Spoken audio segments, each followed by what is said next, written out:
முதலமைச்சரின் வெளிநாட்டு பயணம் தொடர்பாக வெள்ளை அறிக்கையை கேட்ட எதிர்க்கட்சித் தலைவர் எடப்பாடி பழனிசாமிக்கு அமைச்சர் டிஆர்பி ராஜா வெள்ளை காகிதத்தை காட்டியது சர்ச்சையை ஏற்படுத்தியுள்ளது. முதலமைச்சர் ஸ்டாலினின் வெளிநாட்டு பயணத்தை அரசியல் கட்சித் தலைவர்கள் பலரும் விமர்சித்திருந்தனர். அந்த வகையில் எதிர்க்கட்சித் தலைவர் எடப்பாடி பழனிசாமி முதலமைச்சரின் வெளிநாட்டு பயணம் குறித்து வெள்ளை அறிக்கை வெளியிட வேண்டும் என வலியுறுத்தியிருந்தார். இந்நிலையில் சென்னை எழும்பூர் ஏத்ராஜ் கல்லூரியில் நடைபெற்ற நிகழ்ச்சியில் பங்கேற்ற தொழில்துறை அமைச்சர் டிஆர்பி ராஜா செய்தியாளர்களை சந்தித்தபோது வெள்ளை அறிக்கை கேட்ட எதிர்க்கட்சித் தலைவர் எடப்பாடி பழனிசாமிக்கு அமைச்சர் டிஆர்பி ராஜா வெள்ளை காகிதத்தை காட்டினார். டிஆர்பி ராஜாவின் இந்த செயல் சர்ச்சையை ஏற்படுத்தியுள்ளது.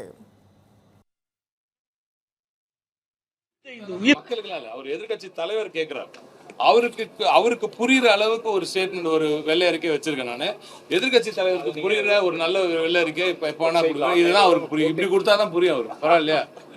அப்புறம் என்ன பண்றது? அவர்கிட்ட சொல்லியாச்சு எல்லாத்தையும். இன்றைய தினம்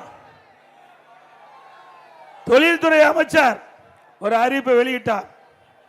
ஒரு வெற்றி காயத்தை அறிவிச்சு ஒரு வெள்ளை காயத்தை காட்டி இதுதான் வெள்ளை அறிக்கைன்னு சொல்றார். ஆக எவ்வளவு ஏத்த இருந்தா இப்படி பேசுவார்? எங்க நாட்டு மக்கள், இங்க படித்த இளைஞர்கள் இருக்கிறீங்க. நாட்டில் பல லட்சம் பேர் வேலை இல்லாம இருக்கிறாங்க. திராவிட முன்னேற்ற கழக அரசு அமைந்த பிறகு இந்த 52 மாத திராவிட முன்னேற்ற கழக ஆட்சியில் 922 புரிந்துணர்வு ஒப்பந்தங்கள் போடப்பட்டதாகவும் அதிலே கிட்டத்தட்ட 10 லட்சம் தொழில் முதலீட்டை ஈர்க்கப்பட்டதாகவும் அதிலே 32 லட்சம் பேருக்கு வேலை கிடைக்கும் என்றும் அதோட 75% புரிந்துணர்வு ஒப்பந்தம் நிறைவேற்றப்பட்டதாக திரு ஸ்டாலின் அவர்கள் ஜெர்மன் நாட்டுக்கு செல்கின்ற பொழுது பத்திரிகையாளரை சந்தித்து இப்படி ஒரு செய்தி வெளியிட்டு போயிருக்காங்க. திரு ஸ்டாலின் அவர்களே, திரு தொழில்துறை அமைச்சர் டிஆர்பி ராஜா அவர்களே, இதற்கு விளக்கம் கொடுக்கப்பட வேண்டும்.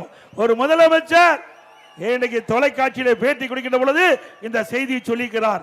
அந்த அடிப்படையில் நான் கேட்கின்றேன், இன்றைக்கு நீங்கள் ஆட்சி பொறுப்பேற்றதிலிருந்து 922 புரிந்துணர்வு ஒப்பந்தங்கள் போடப்பட்டது என்று சொன்னால் அதில் 75% புரிந்துணர்வு ஒப்பந்தங்கள் நிறைவேற்றப்பட்டது சொன்னால் லட்சக்கணக்கான பேருக்கு, சுமார் தமிழகத்தில் 25 லட்சம் பேருக்கு வேலை கிடைத்திருக்க வேண்டும். கிடைச்சதா வேலை?